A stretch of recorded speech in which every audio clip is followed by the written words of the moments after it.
leader. But I just want to sound a word of caution that the Minister for Finance and the government are walking a very dangerous path. The cosmetics would eventually not just hurt the economy, but it will collapse the economy. No serious investor listening to the Minister for Finance will have confidence in what he said. And I don't know where they get those their masks from. Your current revenues and expenditure that was approved, you said will give you a deficit of 7.4%. You said you are cutting 20% of the budget for an appropriation of 145 billion. That gives you 29 billion Ghana cedis. You further say that you are going to cut non-discretionary expenditure by 10%. So the non-discretionary expenditures would mean infrastructure, which is 16 billion in the budget, plus the goods and services, which is 6 billion in the budget. The two put together gives you how much? 22 billion. And you are cutting 10% of that. That is 2.2 billion.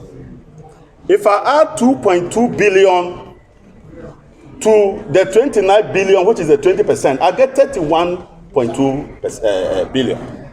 Your entire deficit is 37 billion. And that gave you 7.4.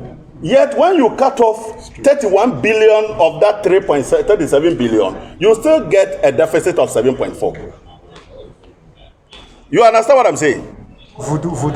This is voodoo accounting. You cutting your expenditure by 31 billion out of a deficit of 37 billion, and you still get the same deficit of 7.4.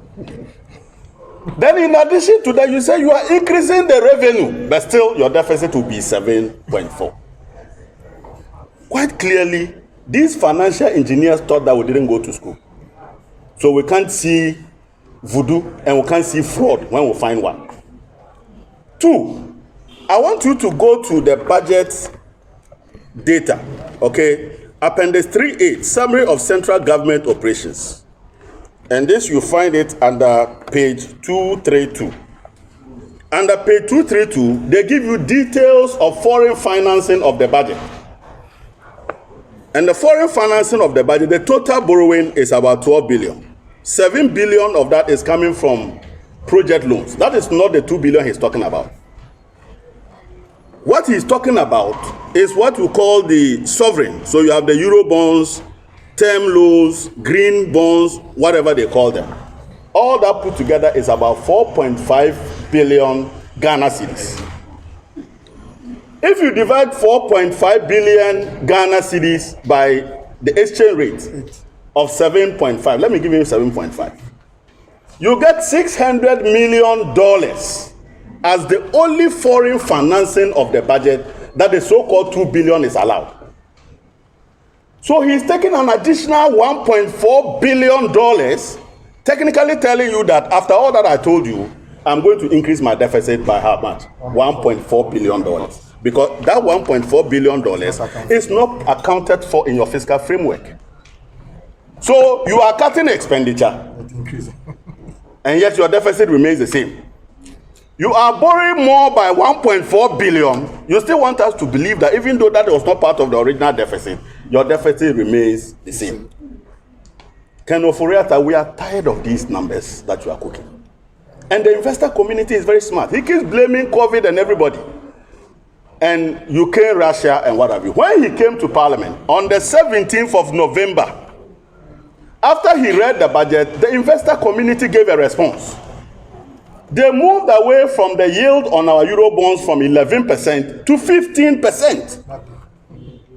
So Ghana lost market access on the very day he read the budget. It had nothing to do with future agitations over e-levy. E-levy agitation came several weeks later, by which time we had already lost market access. We had been declared a country at risk of debt distress for 3 consecutive years. We didn't have e-levy.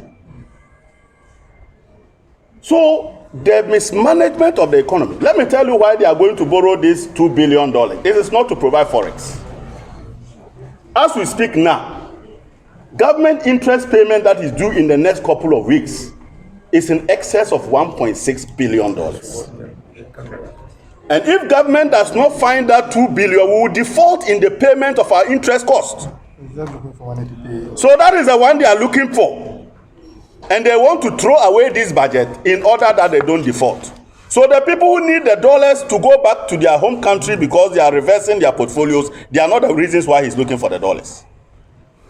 The market women and men who need the money to import their things and to pay for their letters of credit, they are not the ones he's looking for the $2 billion for. They are looking for the $2 billion because the overborrowing and the exposure of government to borrowing is bringing about external debt service in excess of $1.6 billion in the next couple of weeks. That is the level of the crisis. I know Dr. Baumia was waiting for this one and some phantom $2 billion so he can now open his mouth. We are waiting for him at the right time. Thank you very much.